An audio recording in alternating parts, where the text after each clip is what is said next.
भारतीय दर्शन दिवस की ढेर सारी शुभकामनाएं आपको। गाजीपुर बालिका पीजी कॉलेज द्वारा भारतीय दर्शन दिवस पर ऑनलाइन व्याख्यान का आयोजन किया गया, इसके लिए सबको बधाई। आज पूज्य शंकराचार्य जी का जन्मदिन है, उसकी भी ढेर सारी आपको शुभकामनाएं। लॉकडाउन के इस समय में ऑनलाइन सब चीज़ें हो रही हैं, एक नए क्षेत्र में बढ़ने की भी बधाई। भारतीय दर्शन की जहाँ जब चर्चा होती है तो पाश्चात्य दर्शन के लोगों को लगता है कि भारतीय दर्शन के लोगों ने वैज्ञानिकता के आधार पर अपने दर्शन को कसा नहीं, और हमारे यहाँ के तत्वपरक जो ज्ञान है, जो दर्शन है, जो जीवन जीने की कला है, जो संस्कृति है, उसकी उपेक्षा पाश्चात्य जगत के दार्शनिकों ने किया। हम 16वीं शताब्दी में गुलाम हुए और गुलामी के कालखंड में हमारे तमाम ऐसे दर्शन की जिस प्रकार से उपेक्षा हुई और उसको हम ठीक से समाज के सामने, दुनिया के सामने प्रस्तुत न कर पाए, जिसके कारण से दुनिया के ऐसे दार्शनिकों का एक षड्यंत्र चला कि भारतीय दर्शन की उपेक्षा की जाए। आज जब प्रयास हो रहे हैं भिन्न भिन्न क्षेत्रों में, आज हमारी युवा पीढ़ी अपने दर्शन को ठीक प्रकार से समझने का प्रयास कर रही है, तो दुनिया के सामने यह दर्शन आ रहे हैं।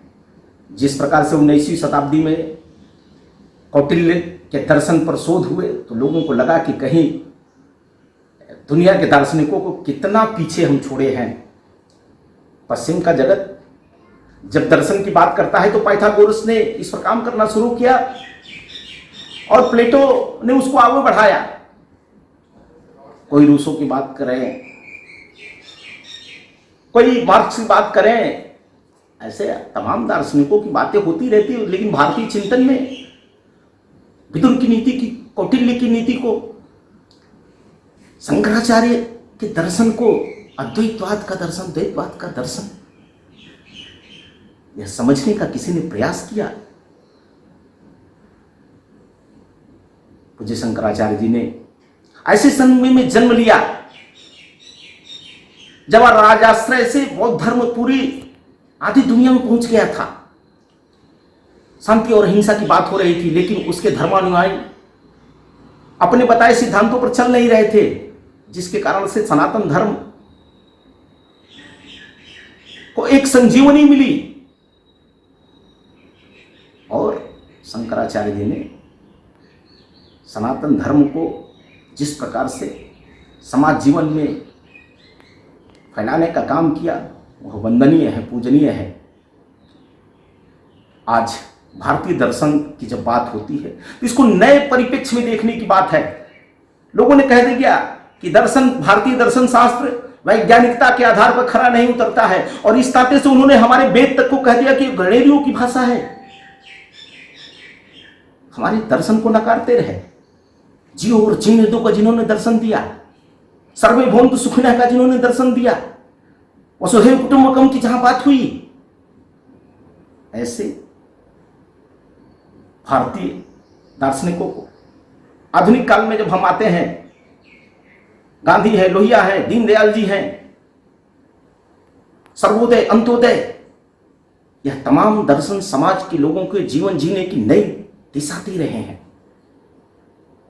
और आज कहते हैं ना कि हमको अपनी बात को गंभीरता से रखना पड़ेगा, और दुनिया जिस कसौटी पर कसती है उसको कस के बताना पड़ेगा। आरती भारतीय मेधा में इतनी क्षमता है और हम पूरा विश्वगुरु बनने की तरफ अग्रसर हैं।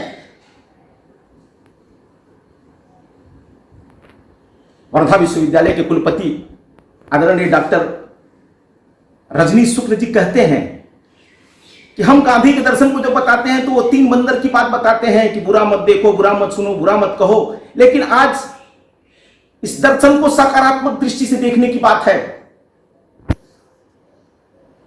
हम बुरा मत कहो, बुरा मत सुनो, बुरा मत देखो की जगह अच्छा करो, अच्छा सुनो, अच्छा देखो, यह आज कहने की आवश्यकता है। तो दुनिया इसको स्वीकार करेगी। इस नाते से आज भारतीय दर्शन को दुनिया दिशा देने की तरफ है और हम अपने भारतीय दार्शनिकों के दर्शन को ठीक प्रकार से अध्ययन करें, यह युवा पीढ़ी के लिए चुनौती है। इस नाते से आप सब प्रतिभावान विद्यार्थी और आपके योग्य गुरु हैं। आज दुनिया के लोगों की अपेक्षा है कि भारतीय दर्शन में क्या है उसका वह अध्ययन करना चाहते, उस पर चलना चाहते हैं। इस नाते से भारतीय दर्शन को हम दुनिया में फैलाने के लिए काम करें, यही सबको शुभकामनाएं।